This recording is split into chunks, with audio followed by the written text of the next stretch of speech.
Bismillahirrahmanirrahim. Assalamualaikum warahmatullahi wabarakatuh.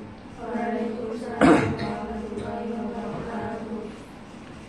Alhamdulillah wassalatu wassalamu ala Rasulillah sayyidina Muhammadin ibni Abdillah wa ala alihi wa sahbihi wa man walaha amma ba'd. Mudah-mudahan majelis ilmu ini menjadi majelis ilmu yang nafi'an mubarakan fi dunya wal akhirah. Ala hadhihi niyyah wa ala kulli niyyatin salihah wa ala ma nawayna wa ala ma nawahu as-salafus salih. Thumma ila hadratin Nabi Mustafa Muhammad sallallahu alaihi wasallam wa ila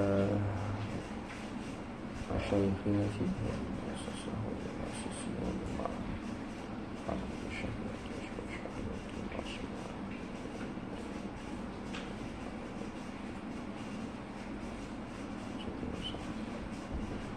وإلى من في أداب حملة القرآن في زكريا يحيى بن شرف النووي وجميع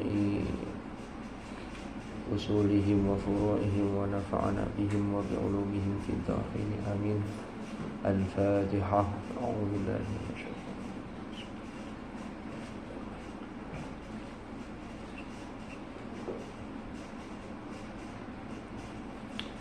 Bismillahirrahmanirrahim. Qala al-muallif rahimahullahu ta'ala wa nafa'ana bihi wa bi'ulumihi fid dharain amin. Bismillahirrahmanirrahim. Istadharahu, maka saya menambahkan penjelasan dulu terkait poin nomor 11. Istadharahu ay hafidhahu zahiran. Ini kan menceritakan di pendahuluan itu tentang, jadi Imam Nawawi menjelaskan bahwa Al-Quran itu wayassarahu lidzikri hatta istadharahu sigharul wildan. Jadi Al-Quran, Allah itu memudahkan Al-Quran untuk diingat, untuk dihafal, sampai-sampai bisa menghafalkan Al-Quran itu di luar kepala. Saking lancarnya itu para bocah-bocah yang masih kecil. Jadi anak-anak yang masih kecil sudah banyak yang bisa menghafal Al-Quran. Nah, ini terbukti seperti di mana? Di Iran.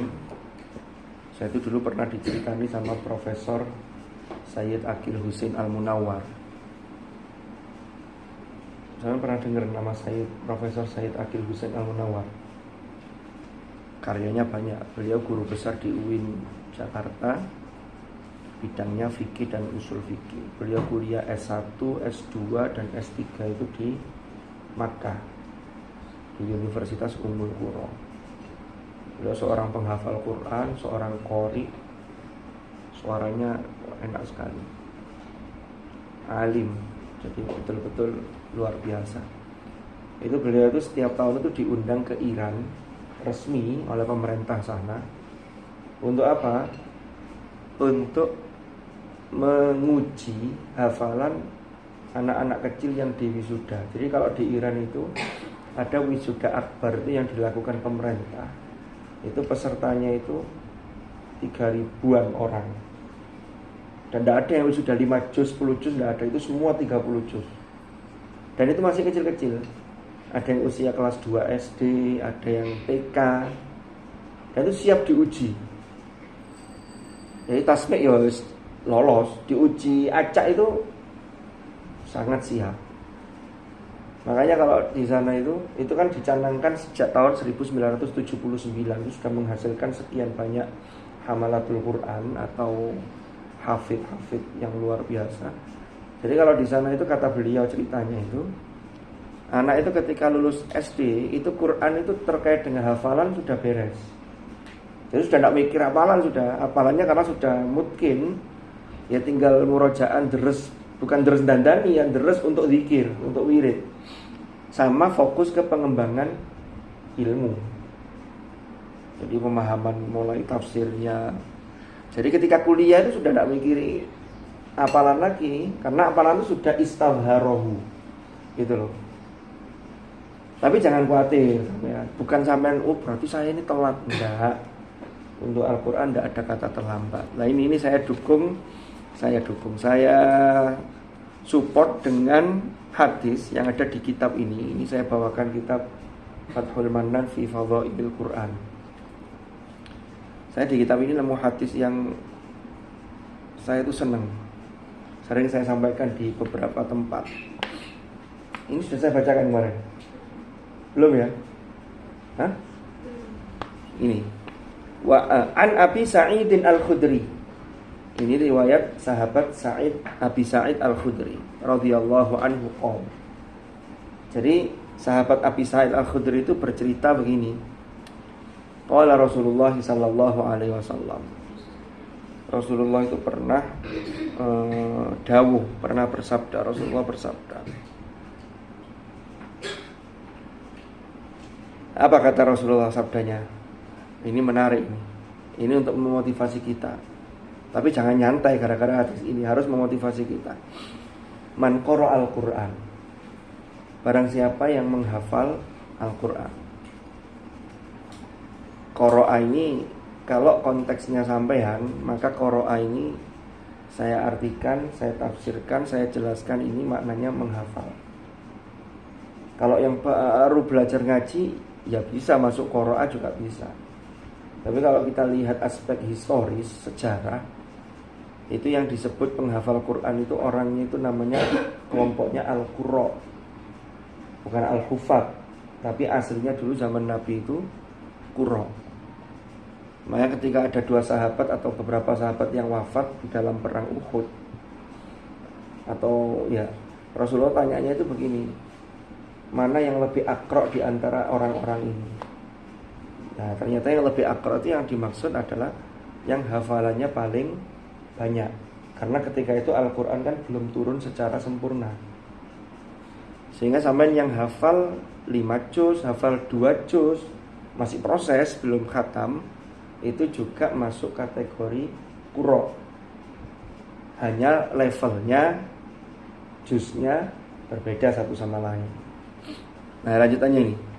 Man qara al-Qur'ana tsumma mata. Barang siapa menghafal Quran, kemudian Allah takdirkan dia ini kok wafat, meninggal. Berarti jatah rizkinya sudah habis, sudah selesai. Qabla an yastadhhirahu. Sebelum dia mengkhatamkan. Jadi pilihannya begini. Lah ono arek ngapalno, tapi ngapalno syaratnya serius. Esuk awan bengi itu yang deres, ya murojaah, ya nambah.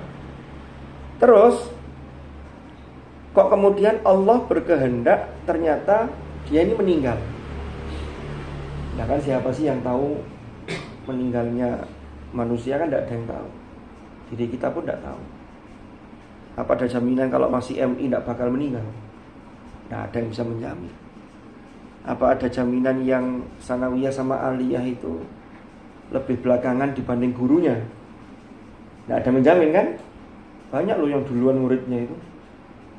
Iya, masih sanawiyah, sakit 3 hari tiba-tiba ada berita duka.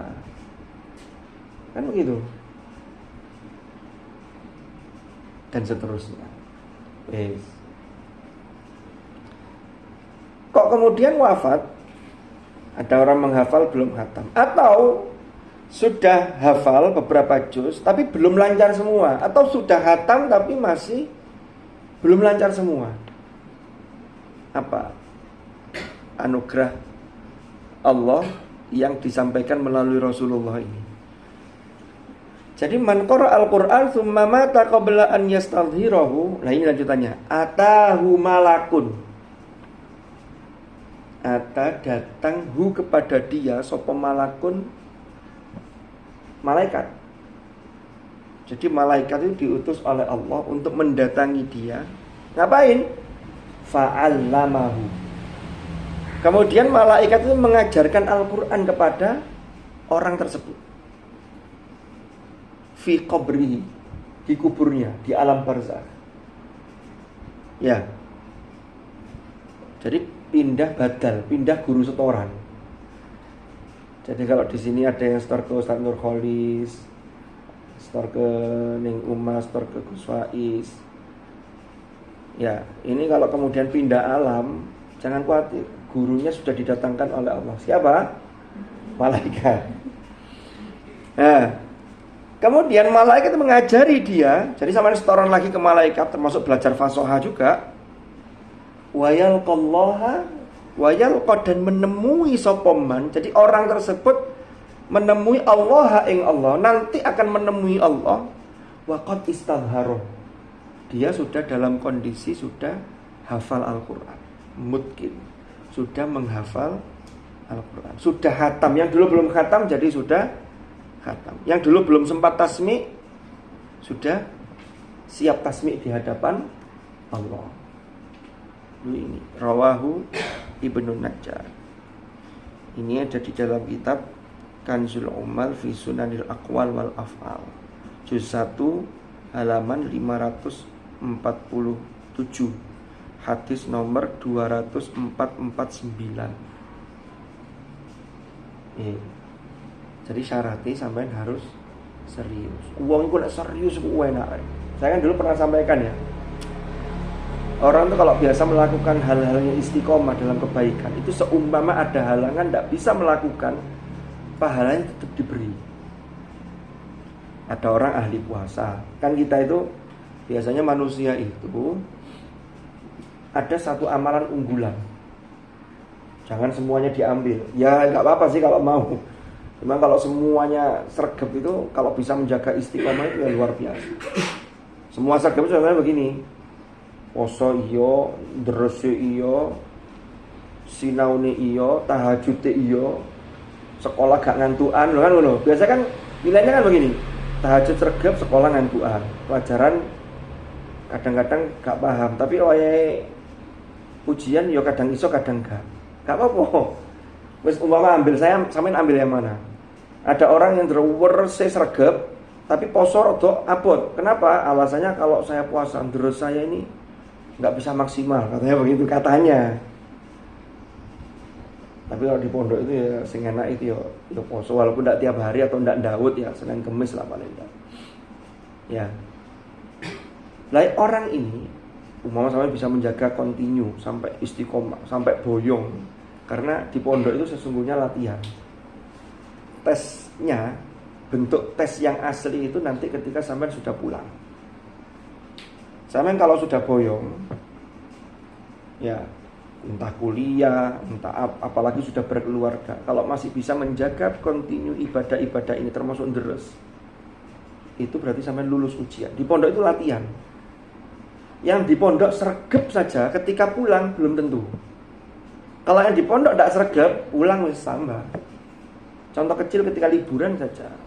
Ya walaupun dalih kita kalau liburan tuh mumpung perayaan, nyantai-nyantai di sini, pondok ngoyo mana gitu. Cuman sebenarnya itu parameter. Ngaji di rumah itu kadang berat, itu mau mulai. Ya kalau nggak dipaksa ya memang nggak bisa. Yang ada itu menunda. Sebenarnya libur 2 minggu mau ngaji, nah emang 2 minggu di rumah nyantai dulu. Besok aja tak mulai ngaji, besok aja tak mulai ngaji. Tiba-tiba besoknya sudah harus kembali ke pondok. Pernah ngalami begitu? Nah, dan seterusnya. Kalau ada orang yang sudah istiqomah itu, umpama, naudzubillah ini, tiba-tiba orang ini sakit. Ya sakit macam-macam, umpama ada serangan, bukan sampai ini, contoh orang lain aja lah, kena serangan stroke, tapi dia ini ahli tahajud. Otomatis ketika sakit serangan stroke itu, dia kan tidak bisa tahajud. Karena keistiqomahannya, pahala tahajudnya tetap diberikan. Sampai-sampai ada ulama yang mengatakan, itu kan ada hadis Rasulullah SAW, itu kemudian diaplikasikan atau dianalogikan, dikiaskan. Tidak hanya sakit, perempuan itu juga begitu. Sampean kok biasa sergap puasa Senin Kemis, biasa tahajud, tiba-tiba setiap bulan itu kan perempuan itu kan mengalami haid. datang bulan. Lah sampean pas haid 1 minggu 10 hari itu tetap pahala puasa sampean diberikan. Lu kan luar biasa itu. Yo saiki gak ketok ndi ganjarane gak ketok sih kan. Jadi mau itu apa lagi gitu. Tapi kalau wis biasa gak tahu poso, tahajud ya asal-asalan. Ya prei ae wis. Gak ada subsidi. Paham? Makanya sregep, sama dapat subsidi banyak sama kalau sregep. Jadi subsidinya kayak begitu. Kalau laki-laki kan tidak ada liburnya. Ya udurnya ya paling ketika sakit yang memang dia tidak memungkinkan untuk melakukan ibadah itu, maka di situ baru ada subsidi. Ini BLT, bantuan langsung tunai. Gara-gara sampean sudah istiqomah. Itu sampai kayak gitu dalam beragama. Enak sekali. Nah, jadi sekarang jangan berkecil hati. Jangan merasa terlambat. Kalau di Iran ya enak ya, dari kecil sudah menghafal. Kenapa kok saya tidak dari dulu? Sudahlah, kita tidak usah meratapi masa lalu. Tidak bisa kembali. Yang penting itu hari ini dan bagaimana esok. Hari kemarin itu adalah wal tanzur. Untuk apa? Maqaddamat, untuk lihat. Tetap itu menjadi acuan sehingga kita bisa mengejar. Tapi tetap wal tanzur harus. Contohnya begini. Saya mondok di sini itu sudah 3 tahun. Apa capaian saya? Hafalan sekian. Berarti kalau di rata-rata, kalau saya 3 tahun dapat hafalan 5 juz, umpama lo ya. Dengan hari aktif di pondok, itu berarti saulan mek pirang juz. Umpama begitu ngitungnya. Jadi itu menjadi introspeksi. Sehingga dari wal tanzur nafsu maqaddamat itu berarti saya mulai detik ini target saya harus sekian. Karena kalau target saya sekian, saya nambah setiap hari rutin 1 halaman saja, dikurangi libur Jumat atau tambah Jumat sama Selasa, itu saja sudah kelihatan berapa. Nanti target murojaahnya sekian. Nah itu namanya sudah berpikir untuk bagaimana ke depannya lebih baik.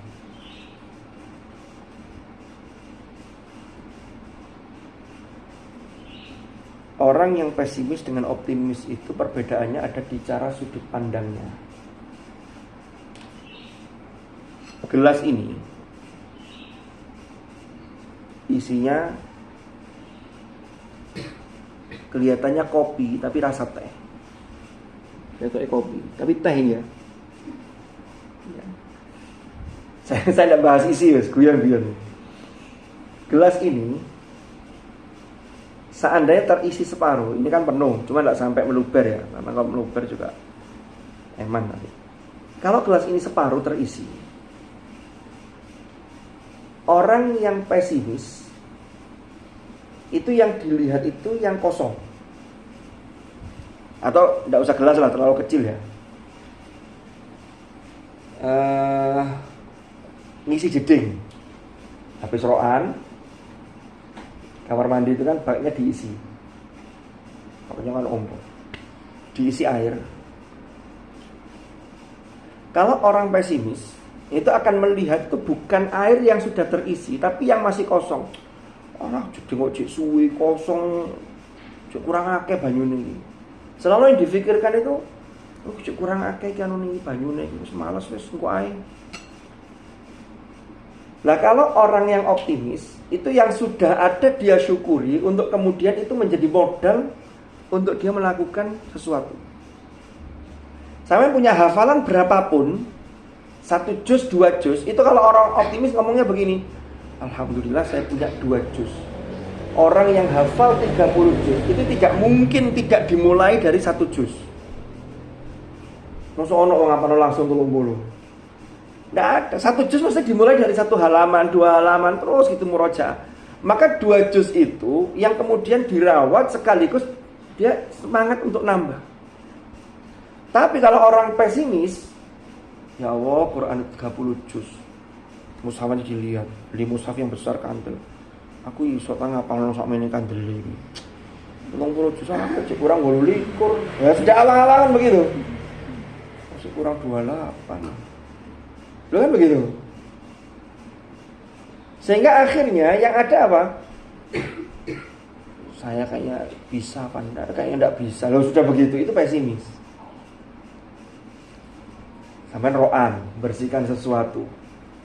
Itu kalau orang optimis, mesti yang dilihat itu apa yang sudah dia siapkan. Adanya sapu ya sapu, alhamdulillah ada sapu nih, sehingga bersihkannya tidak pakai tangan. Sudah. Tapi kalau orang yang pesimis, masih yang bawa sapu sak cikrae sak pele, wah rusung ini apa aku mulai ini tekan ndi kok sembompo gak ro wis pesimis. Lu pernah gitu kan? Karena sudah sumpek duluan. Untuk tempat yang kotor begitu kan, ngorokan gitu. Itu soal sudut pandang. Wis kalah rek. Saya sampean itu nggak akan ada yang pernah lepas dari masalah. Tapi justru inilah cara Allah mendidik kita untuk mendewasakan diri kita. Sampai nanti akan menghadapi siapapun, semakin dewasa maka semakin banyak sampai berinteraksi dengan orang. Sampai tidak bisa lari dari kenyataan. Makanya di pondok itu dilatih mulai dari tugas yang paling kecil, departemen atau si kebersihan, naik lagi keamanan. Wah ini yang berat ini, ubudiyah, pendidikan gitu kan, ketua pondok, itu latihan. Karena nanti di masyarakat boleh jadi banyak hal yang tidak kalian duga ternyata harus sampai menghadapi. Kita tidak mungkin lari dari kenyataan.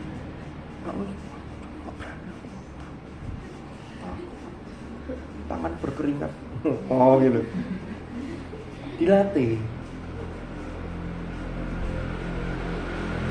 Jadi satu lagi, anugerah Allah kepada makhluk yang namanya manusia itu tidak ada lain kecuali diasah, dilatih. Mereka dilatih nggak bisa.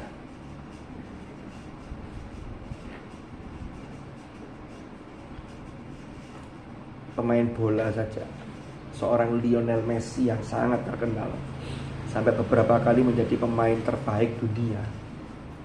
Itu latihannya sejak kapan? Sejak usia 3 tahun, 4 tahun. Istiqomah. Oh iya. Sehingga itu kalaupun umpama Messi itu sakit, itu dihukumi tetap sepak bola. Sampai tidur tuh tendangannya itu terarah. Ya kayak sampean kalau tidur tendangannya tidak terarah, temannya kena mukanya ini gimana ini? Karena tidak diasah kakinya. Nyopir, nyetir motor atau mobil, latihan.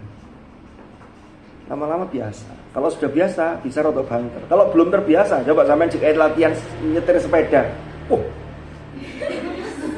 Di bel itu, din. Wah, dawa itu. Maro katanya menggok nganan, ratingnya ngiri, katanya menggok ngiri, rating kanan. Katanya bel kelirunya tater.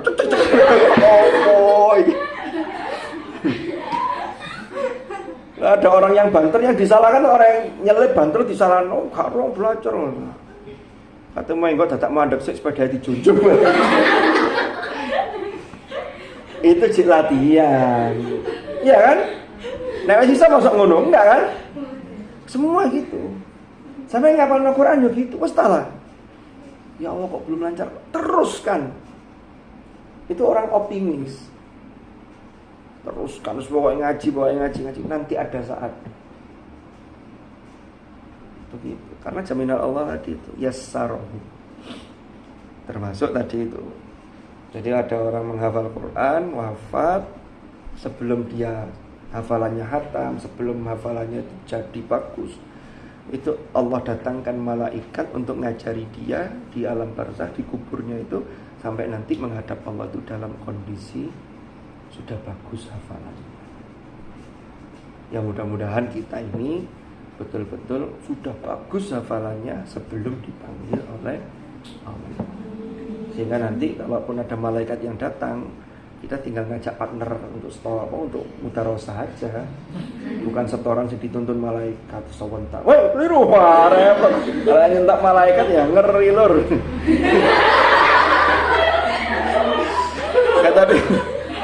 Insya Allah ini jangan khawatir, malaikat yang diutus oleh Allah ini yang menyejukkan. Jadi begitu. Jangan khawatir, bukan malaikat Malik. Malaikat Malik bukan tugasnya ngajari. Kalau malaikat Malik kan njogo neraka dan itu enggak bisa senyum. Kayak iso guyu malaikat Malik. Karena iya dia enggak diperintahkan untuk ketawa itu. Karena dari riwayat itu kan Rasulullah itu ketika Mi'raj kan keliling ketemu malaikat Malik di neraka itu. Malaikat Malik gak nyopo blas, gak guyu blas. Rasulullah sempat bertanya dalam mimpi, malaikat lo gak nyopo. Dijelaskan oleh malaikat Jibril, seandainya dia diperintah dan ditakdirkan oleh Allah bisa senyum, dia dia akan senyum dan pada panjenengan. Ya karena memang tidak diciptakan begitu. Ya soalnya bahaya ya, jogon rokok dan guyu perengesan kan penduduknya gak wati blas kok. Baru takoki penduduk ini. Iki piye? Oh, tapi kalau malaikat Ridwan yang jaga surga itu penuh dengan keridhaan. Makanya namanya saja Ridwan. Begitu. Ya bukan perengesan yang gitu ya, ndak ramah bagus gitu kan. Kamu kira-kira senang disambut yang ramah apa yang ndak bisa senyum tadi? Lah bisa. Makanya yang sekarang ini ngaji. Ibadah, istiqomah. Istiqomah dalam arti sesungguhnya, jangan dipelesetkan kayak orang sekarang itu, masya Allah. Kamu istiqomah ya? Apa itu? Istri 3 dikontrakkan rumah, wow. Oh no, era ini. Jangan ikut-ikut yang begitu. Itu. Ya guyonan, tapi ya janganlah kalau bisa. Begitu Rek. Ada pertanyaan? Terus di buku ini atau di kitab ini, nah ini ada lagi nih.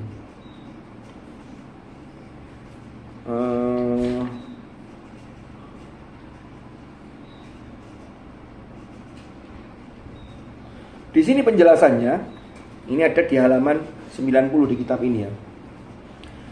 Temanya atau babnya mautu hafizil Quran qabla ikmali hifzihi. Meninggalnya seorang penghafal Quran sebelum dia menyempurnakan hafalannya. Nah, kalau menyempurnakan secara kuantitas berarti belum hatam, kalau belum sempurna. Kalau menyempurnakan secara kualitas boleh jadi sudah hatam tapi hafalannya masih perlu diperbaiki, kan begitu. Nah ini lanjutannya, ini yang menarik ini. Man kana nawiyan hifdzal Qur'anil Karim. Barang siapa orang yang berniat. Nawiyan itu orang yang niat. Kalau nawa itu niat pakai fi'il madhi. Kalau nawiyan itu isim fa'il, berarti niat temenan. Karena isim itu kedudukannya lebih kuat dibanding fi'il. Kalau fi'il itu dibarengi dengan waktu, tapi kalau isim tidak ada barengan dengan waktu, sehingga itu nempel ke seseorang. Menyopir dengan sopir, kalau orang menyopir belum tentu dia berprofesi sebagai sopir. Tapi kalau sopir mesti akan nyupirin karena profesinya. Sopir itu menggunakan isim fa'il, dilabelkan untuk sebuah profesi. Paham? Lah nawiyan itu niatnya sudah mendarah daging, niatnya temenan. Gak mek niat abal-abal. Buktinya niat temenan itu apa?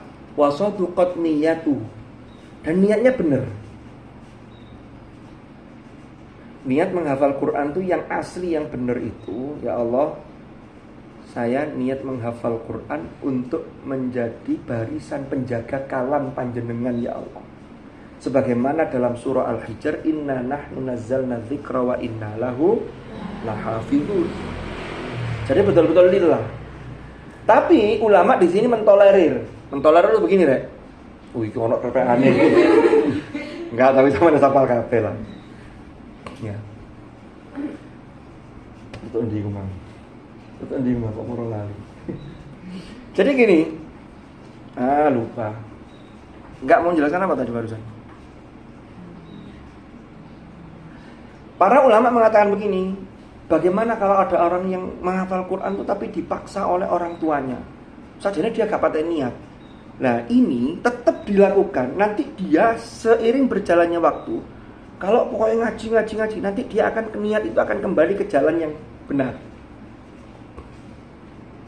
Terus kalau usah dipikir, wah niat saya tidak tulus, ya sudahlah saya tidak usah menghafal Quran. Itu pesimis. niat saya tidak tulus. Berarti apa yang saya lakukan? Saya harus serius menghafal Quran agar niat ini kembali ke jalan yang benar. Loh kan loh. Sedekah. Saya infak 2.000.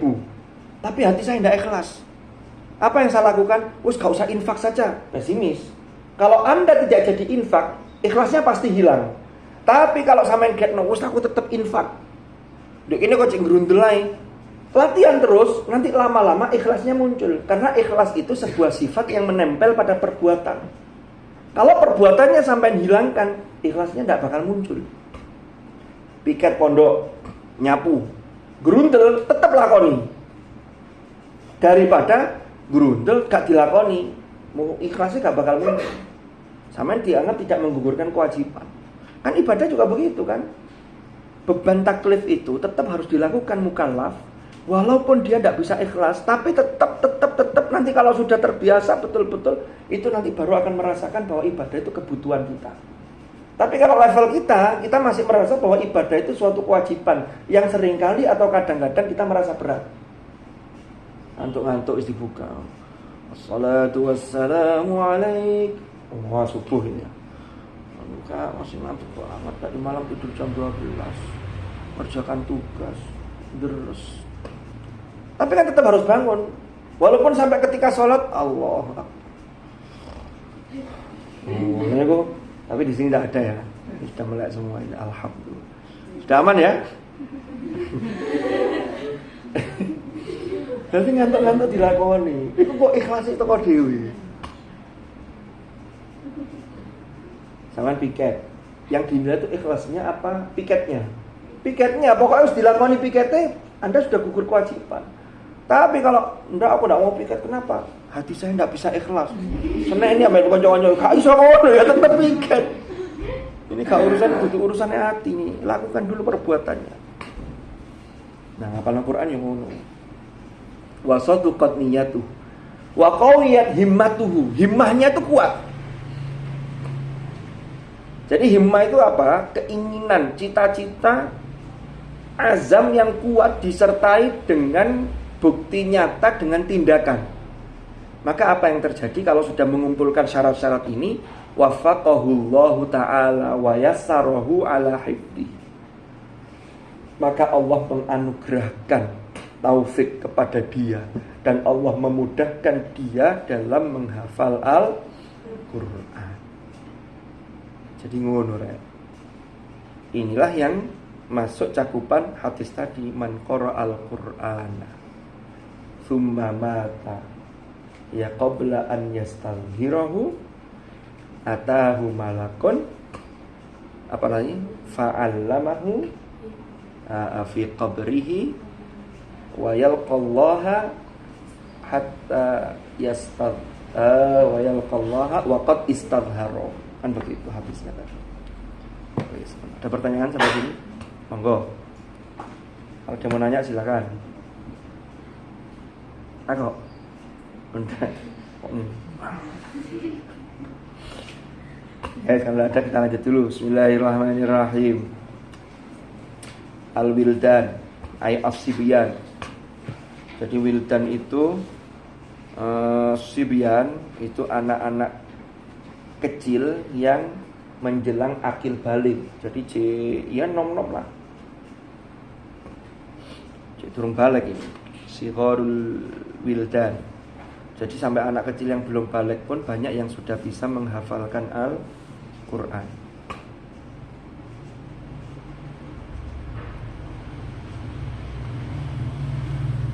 Dan Al-Qur'an itu betul-betul mukjizat. Ini tasbih ini minimal berapa juz ini? 5. Sampeyan kalau ngaji sendiri tidak niat tasbih, deres sendiri sekali duduk 5 juz kadang-kadang itu berat. Tapi kalau nanti sampeyan sudah lancar semua, tasbih sekali duduk 10 juz yang bisa selesai dalam waktu 3 jam atau 3 jam setengah 10 juz. Lancar, berarti satu juznya itu maksimal 20 menit. Ada yang kurang dari itu. Kadang 17 menit, 18 menit, 20 menit. Sehingga rasuwe kan bulet-bulet itu. Nyantol dilengno, Kayak mau di mana? Enggak, tapi kalau tasmik insya Allah sudah disiapkan. Saya merasakan, apalagi kalau sudah lancar semua, itu 10 juz selesai, itu rasanya kayak kurang. Enak ya, lego terus kurang. 30 juz itu sebenarnya rasanya masih kurang, tapi ya sudah selesai. Apalagi yang mau dibaca, balai ini mana? Dulu tuh di MQ itu ada santri yang luar biasa. Sekarang ngajar di pesantren di Makassar, orang Makassar ya. Namanya Ustadz Azhar Yunus. Saya pernah cerita ini. Dia juara MHQ internasional. Tapi yang saya ceritakan bukan yang deresnya Qiyamul Lail itu, enggak. Yang saya ceritakan tasmiknya. Pernah suatu ketika beliau itu tasmik, ya mau wisuda, langsung baca 30. Jam 2 siang itu mulainya, pada startnya bukan malam tapi pada subuh. Jam 2 siang sudah selesai. Ditanya sama Kiai Syakir, loh sudah selesai? Sampun. Beliau ngitung loh. Padahal zuhur ya istirahat, sholat, sambung lagi. Beliau tidak yakin. Besok diulang ya. Oh nggih, siap. Besok diulang lagi ya tetap sama selesainya. Jadi itu fadl. Itu kayak gak kerosong. Itu barokah waktunya. Dan itu memang, dan bisa disimak. Bukan ngaji yang qadir. Enggak. Ini bisa disimak. Itu sampai kayak gitu. Kalau di MQ itu menjadi wisudawan terbaik itu kan tasmik 30 ya. Tapi biasanya kan 10, 10, 10 terus langsung 30. Ya yang bisa tasmik langsung 30, setelah itu uji publik. Itu nanti akan jadi wisudawan terbaik. Jadi uji publik itu diuji Yai Syakir, Yai Mutadi, itu dihadapkan semua santri. Sekarang kan gitu kan. Nanti masuk nominasi.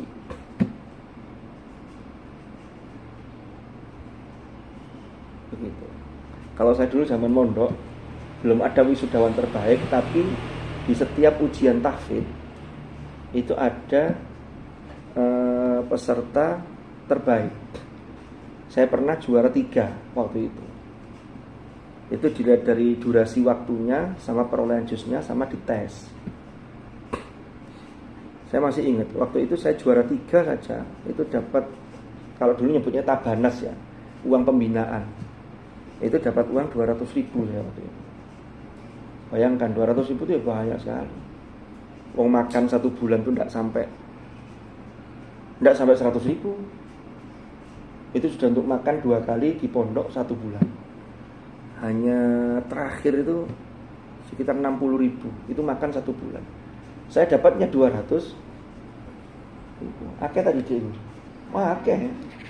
Tahun itu saya tidak sebut tahun lah. Nanti kalau sebut tahun ketahuan tuanya. Loh saya pertama mondok itu rek, uang makan 1 bulan itu, makannya 2 kali kan, 10.000 1 bulan. Ya lauknya ya ala kadarnya, tapi bayangkan itu makan 1 bulan. Oh nasi di ini aja 1 piring itu 200 perak, 250 perak. Nasi sudah pakai ayam, sayur sop itu 450 perak. Sangat besar. Zaman itu, tapi uangnya yang mengalami inflasi ya, jadi harus uangnya tetap 100.000-nya tetap. Tapi kalau dulu kita datang ke toko atau ke Indomaret itu bisa dapat banyak hal. Kalau sekarang 100.000 dapatnya cuma ini kan. Makanya barang-barang juga naik. Beras saja kan naiknya baru aja kan. Sebelumnya kan per 5 kilo kan harga 50, 55. Sekarang jadi 70, 75. Dan seterusnya. Kalau usah mikir iki, penting sampean sinau. Iki mek cerita. Sama jangan mikir ya Allah. Tapi ya enggak apa-apa mikir, tapi untuk memotivasi kita. Ya Allah, orang tua saya kerja gini dapat untuk ngirim saya sekian. Mosok aku gak sregep ya Allah, apa yang bisa saya berikan kepada orang tua saya? Sampean sregep itu termasuk bagian dari birrul walidain. Sampean yo oleh ganjaran. Wong tua sampean biaya sampean di pondok juga dapat pahala. Jadi ladang amal itu banyak sekali bentuknya. Jangan dikira sampean ngaji dhewe iku kaya ganjarane gawe sampean kok ngaji sampean tok enggak, tapi sampean itu berarti menjaga amanah orang tua. Sampean yo oleh ganjaran, berarti double-double ganjarane. Maca Quran jelas ganjarane, ngapalna Quran jelas ganjarane, ya kan? Jadi paketnya itu banyak gitu loh. Ya cuman enggak bisa kita lihat sekarang. Tapi kalau yang enggak kanten apa? Enggak sabar pengen segera lihat, ya monggo. Gimana caranya? Pakai pintunya Dorae. Udah. Caranya gimana caranya? Ya menghadap dulu kepada Ono sing pengin mlebu swarga. Ada yang pengin cepet-cepet? Oh enggak. Loh, enggak pengin cepet-cepet. Katanya pengin dikoiri hisab cepet. Saya ditakoki kok tiba gak kepingin. Gak kepingin cepet-cepet maksudnya. Ya wis, muga-muga celengan kita banyak. Celengan amal maksudnya. Nomor 13.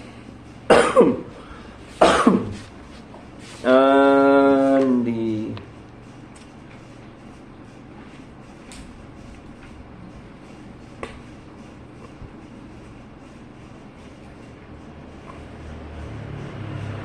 wal hadatsan, al hadatsan di sini diartikan malapetaka. Al hadatsanu bi fathil ha'i wad dal. Jadi huruf ha-nya dan dalnya di fathah. Bahwa huwa wal hadath wal haditha wal hudtha bimaknan. Artinya apa? Al hadatsan atau dibaca al hadatsu atau al haditha atau al hudtha iku bimaknan wahidin. Artinya kelawan makna satu. Jadi maknanya sama. Hanya orang Arab kadang menggunakan istilah hadatsan, hadatsu, haditha, hudtha, itu maknanya sama. Ya itu hanya kekayaan bahasa saja.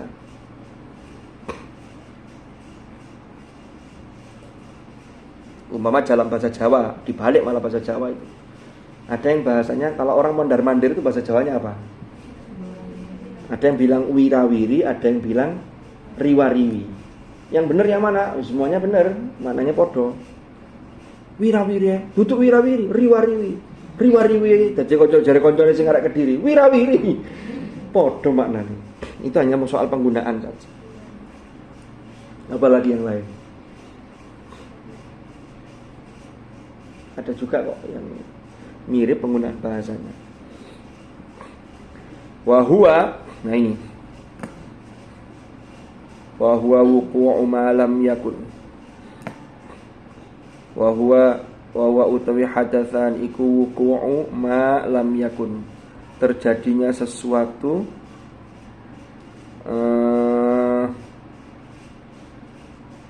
yang sebelumnya belum terjadi. Jadi gini, sesuatu terjadi yang sebelumnya tidak pernah ada kejadian seperti itu. Makanya kiamat itu juga disebut dengan hadatsan, malapetaka yang besar, karena kejadian kiamat itu sebelumnya tidak pernah terjadi kayak begitu.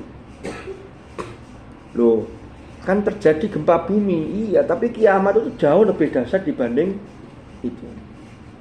Makanya diartikan malapetaka.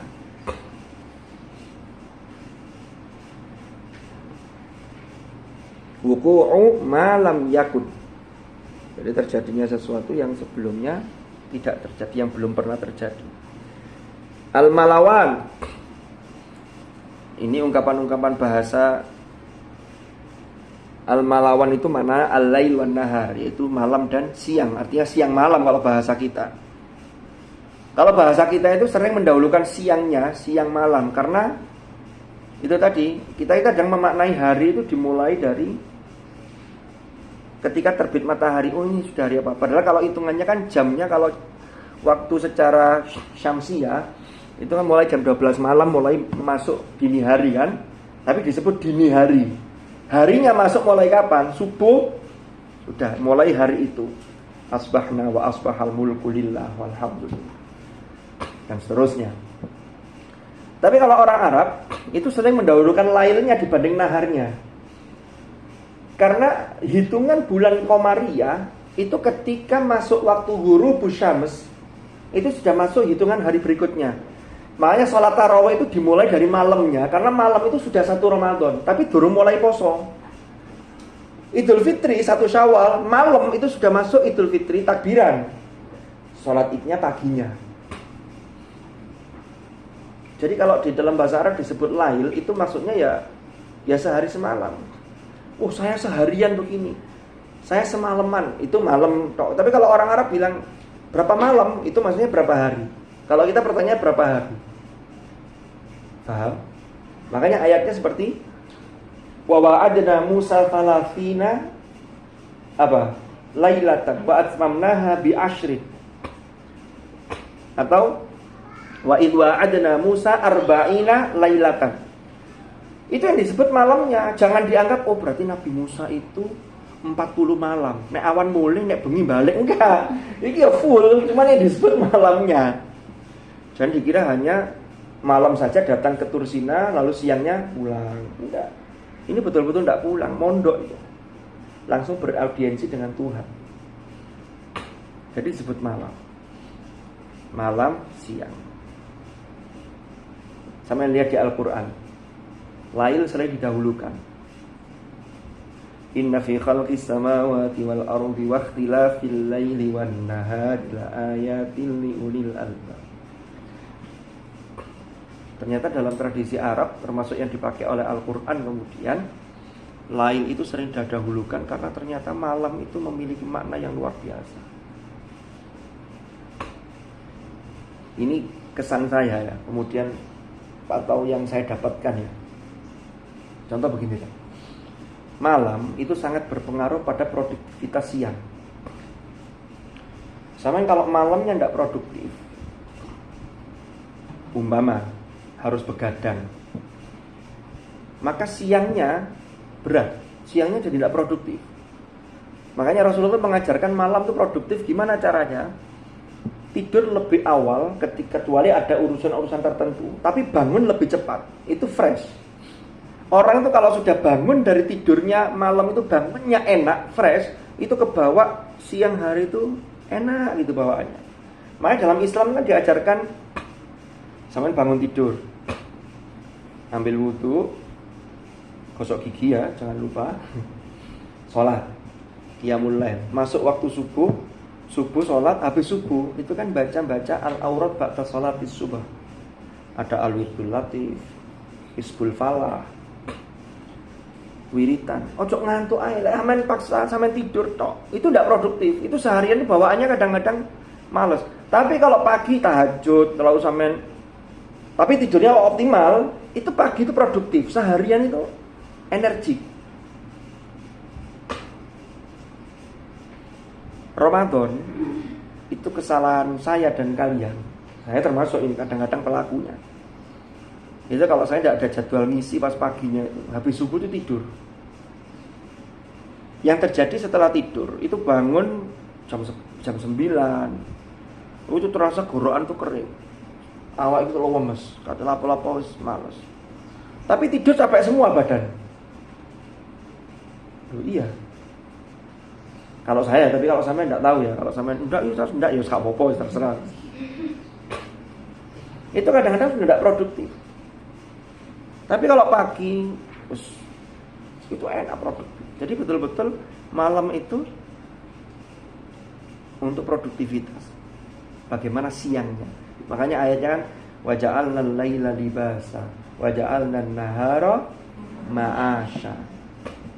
Kecuali orang-orang tertentu. Ini kan bicara secara umum. Malam tuh selimut itu ya maksudnya untuk istirahat, produktif. Siang untuk nyari maisha. Tapi ada orang-orang tertentu yang oleh Allah ditakdirkan memang maishahnya malam. Contohnya apa? Supir bis antar kota, antar provinsi. Nah kan nyupirnya malam. Nah kalau nyupir sambil tidur ya bahaya. Itu biasanya nanti paginya dia tidur. Atau ada orang-orang khos, orang-orang tertentu yang kalau malam itu munajatnya kepada Allah itu luar biasa. Dia mau meninggalkan malam itu eman. Sehingga nyaurnya dia tidurnya pagi, tapi tidak langsung setelah subuh. Jadi setelah duha baru istirahat. Kalau itu tidak ada masalah. Yang tidur capek semua kalau bangun itu setelah subuh. Setelah subuh tidur tidak produktif itu biasanya seharian sudah tidak optimal. Biasanya gitu loh. Ada pertanyaan? Ada. Al-malawan, al-lail wan nahar. Ar-ridwan bi kasri ra wa dham. Ar-ridwan bi kasri ra wa dhammiha. Ar-ridwan itu bisa dibaca ridwan, bisa dibaca rudwan. Itu soal lughah saja.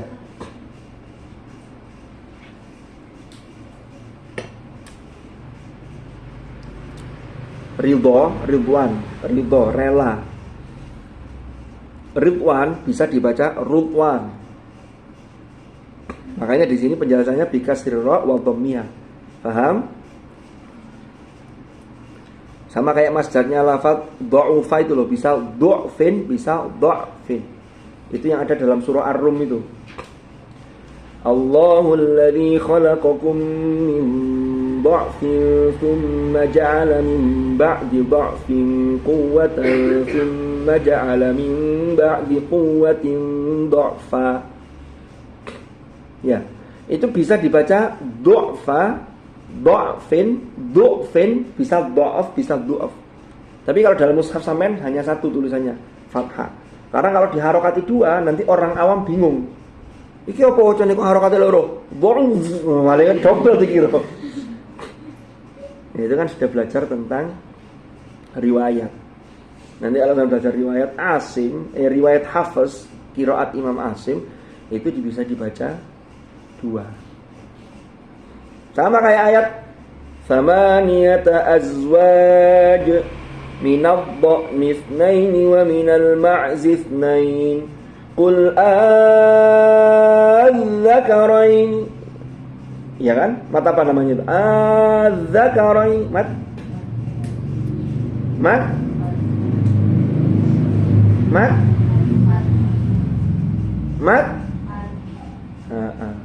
mat farqi. Tapi mat farqi itu sebenarnya bagian dari mat lazim. Itu namanya dimulhakkan pada mat lazim karena ukuran bacanya sama. Itu kan bisa dibaca yang lain. Apa? Bisa dibaca apa, Rek? Itu boleh dibaca tashil. Dan itu resmi riwayatnya. Jadi boleh dibaca qul adzakarain. Jadi tidak dibaca qul adzakarain harrama amil unthayain. Enggak, boleh dibaca qul adzakarain. Boleh, itu namanya tashil. Setahu sampean kan tashil hanya a'jamiyyu. Ternyata adzakarain ini boleh, cuman di tulisan mushaf karena ada wajah qiraat. Jadi wajah ada dua, dia boleh dibaca dua wajah. Itu tidak ditampilkan karena wong yang ada saja orang awam itu loh yang masih belajar ngaji itu kerepotan. Nah, kalau nanti ditampilkan dua-duanya malah piye? Tapi sampean yang sudah menghafal, yang sudah tahu ilmunya, lanjutkan keilmuan itu. Bisa difahami.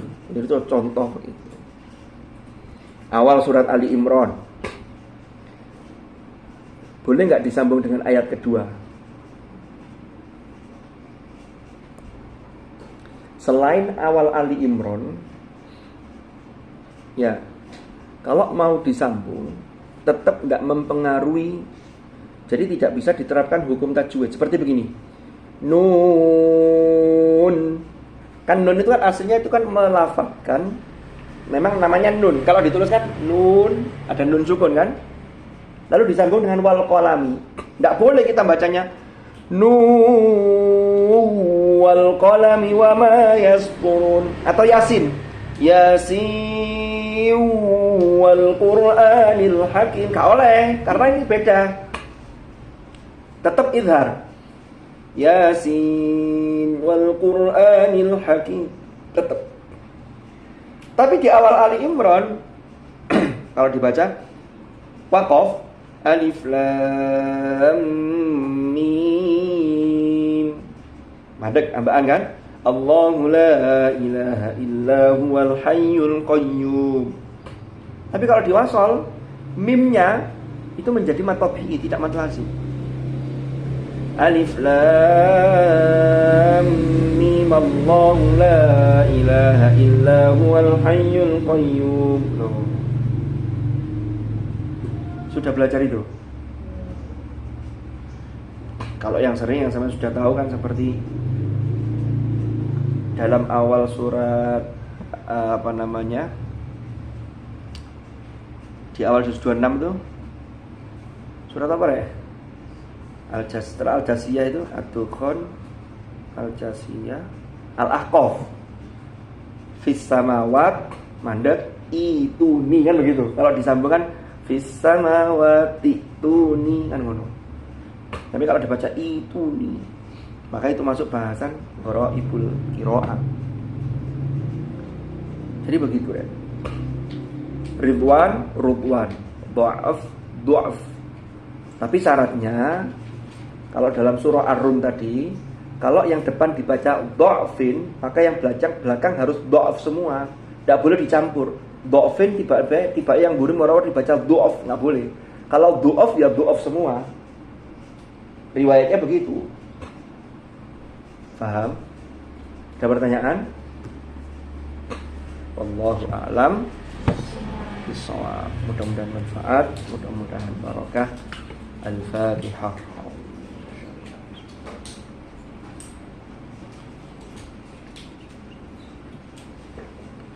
Bismillahirrahmanirrahim. Alhamdulillahirabbil alamin. Allahumma shalli wa sallim ala sayyidina Muhammadin. Allahumma anfa'na ma 'allamtana wa bima 'allamtana wa 'allimna ma yanfa'una warzuqna 'ilman nafi'an. Allahumma ma'al Qur'an ij'alna wa auladana wa dhurriyyatina wa ahlana wa ashabana wa tullabana wa talibatina wa khasatan talibati hadzal ma'had min ahli al-Qur'an alladhina hum ahluka wa khassatuka waj'alna wa iyyahum min ahli al-'ilmi wa ahli al-khair wa min alladhina istafaita min 'ibadika alladhina warithu kitabaka wa sabaqu bil khairati bi idhnika bi rahmatika ya arhamar rahimin. Allahumma ya Allah yassir wa la tu'assir, yassir lana umurana kullaha, la hawla wa la quwwata illa bik.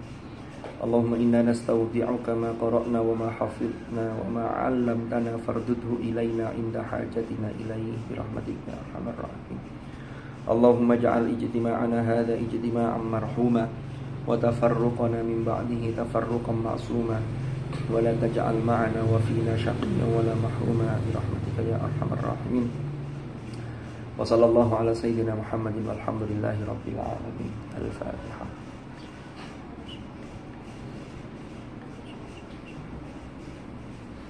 Untuk ahad depan, saya biasanya kan kalau tidak masuk kadang acara mendadak. Tapi ahad depan ini saya ada pelatihan di Surabaya, jadi kayaknya tidak bisa hadir. Insya Allah ahad depannya bisa. Ahad depan kan tanggal 4 ya, tanggal 4 saya tidak bisa hadir. Kemarin ngaji ya, jangan tidur tapi ya, ngaji ambil ngantuk gak apa-apa. Ngantuk tapi bukan tidur loh ya. Allahumma rahmana bil-Qur'an waj'alhu lana imaman wa nuran wa hudan wa rahmah. Allahumma dzakkirna minhu ma nasina wa 'allimna minhu ma jahilna warzuqna tilawatahu ana al-laili wa atrafan nahar waj'alhu lana hujjatan ya rabbal alamin. Subhanakallahumma wa bihamdika asyhadu an la ilaha illa anta astaghfiruka wa sallallahu ala sayyidina Muhammadin walhamdulillahi rabbil alamin. Hadanallahu wa iyyakum ajma'in. Assalamualaikum warahmatullahi wabarakatuh. Waalaikumsalam.